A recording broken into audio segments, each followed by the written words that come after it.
I learned something from you today. What's the largest segment of the population? So if you look at demographics, everybody knows about the baby boomers, right? Yeah. They're aging, they're dropping off, if you will, to put that nicely, as they're getting older. The greatest Cycle of generation. life. Right, cycle of life.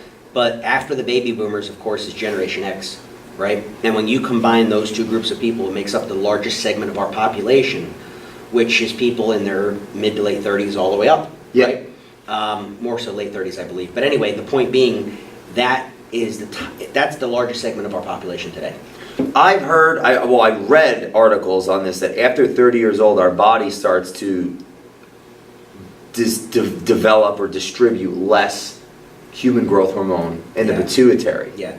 So if that's happening at 30, like you see the guys that are real skinny growing up, but then they start getting pot bellies. Yeah, that's it. There's a correlation there? 100%. So it actually starts after puberty. So when you're done puberty in your early 20s, give or take, your body, there's a decline in growth hormone. When you hit 25, it starts dropping off even more. When you hit 30, it's almost like the ledge. It really drops. And every year that you're alive, your body's making less of it. So with that, unfortunately, a lot of times you'll see the gain in fat, the bellies, right? The decrease in muscle. Plus men start losing testosterone. Your natural testosterone production goes down as a man as we age. Yeah, like I see those ads on TV, like the testosterone ads. That's why they're so popular. Now they're becoming a thing. Yeah. Like it's okay. 20 years ago, that would have never happened. Right.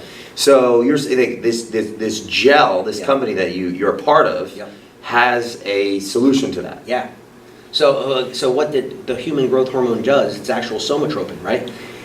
What it does is it's known as the mother hormone. So it will help to regulate your other hormones. So if you do have a testosterone imbalance, if you do have an estrogen imbalance for women, it's been known to help regulate that because it's all produced through pituitary. Let's say someone goes to the doctor and they get checked for this, because a lot of people get prescriptions, they do, somehow or another. Right. Could they, to see if they have like low levels of growth hormone, and then maybe use that gel? You could do that. So what happens is you would have to get your IGF-1 levels tested in your blood. Most people never even think to get that tested because naturally they're going to be going down anyway. So that's why people have been flocking men specifically to the testosterone, but it's not the same. It's not the same. They're two different conversations. Completely two different, yeah. What's the biggest thing that you've learned is the difference between that testosterone versus the HGH? So being a cancer survivor, I had terminal cancer when I was 18 years old. Oh, by the way. Yeah. And it was testicular cancer. Wow. So due to that, I've had to take testosterone replacement therapy, TRT, for probably the last 20 years.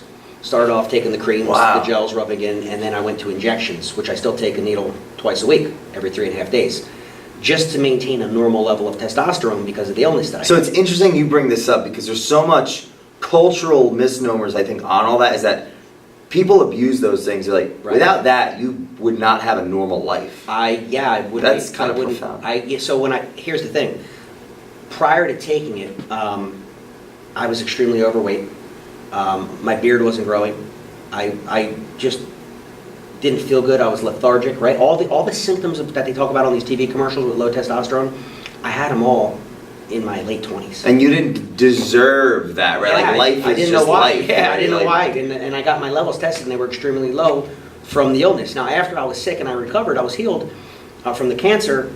I was still young enough where my body was still making it up. But as I got older, mid to late 20s, and the natural decline happened with the testosterone, it happened double so for me because of the illness. So that's why I had to start the replacement therapy. And that's how you kind of learn about all this stuff. Yeah, I was kind of forced into it. So it's I'm like a real estate guy, but I had to learn about all this other stuff too. Like a lucky, unlucky thing. Yeah. I mean, that's a hard thing to get involved in. It is, and that's why people are kind of like, it's weird, right? They're like, well, you're this big real estate guy, this investor. Yeah, why are you talking about this? What are you doing with growth hormone? But it's always been a passion of mine.